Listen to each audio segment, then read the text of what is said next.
Anchor Shyamala నటుడు నరసింహని ప్రేమించి ప్రేమ వివాహం చేసుకున్న విషయం మనందరికీ తెలిసిందే.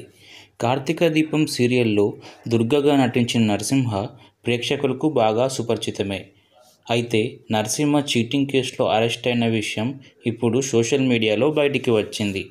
ఒక మహిళ దగ్గర ₹1,00,00,000 తీసుకొని తను అడుగుతుంటే బెదిరిస్తున్నాడని, ఒక ఎమ్మెల్యే సపోర్ట్తో సెటిల్మెంట్ చేయాలని చూస్తున్నాడని నరసింహపై చీటింగ్ కేసు నమోదైందని వార్తలు బయటికి వస్తున్నాయి. ఆ చీటింగ్ కేసులో నరసింహను అరెస్ట్ చేశారంట. అయితే నరసింహ భార్య శ్యామల గారు ఈ విషయంపై సోషల్ మీడియా వేదికగా ఎమోషనల్ అవుతూ సోషల్ మీడియాలో ఒక పోస్ట్ చేశారు. నిజాన్ని బయటికి రానివ్వండి, ఎప్పటికైనా న్యాయమే గెలుస్తుంది అంటూ ఎమోషనల్ అయ్యారు శ్యామల. ఇందులో మా ఆయన తప్పేమీ లేదు, మా ఆయనను కావాలనే కొందరు ఇరికించారని సోషల్ మీడియాలో పోస్ట్ చేసింది శ్యామల. నిజాన్ని బయటికి రానివ్వండి, ఎప్పటికైనా న్యాయమే గెలుస్తుంది అంటూ శ్యామల గారు ఎమోషనల్ అయ్యారు. ఈ విషయం తెలిసిన కొందరు అభిమానులు వి సపోర్ట్ యూ శ్యామల గారు అంటూ కామెంట్ చేస్తున్నారు.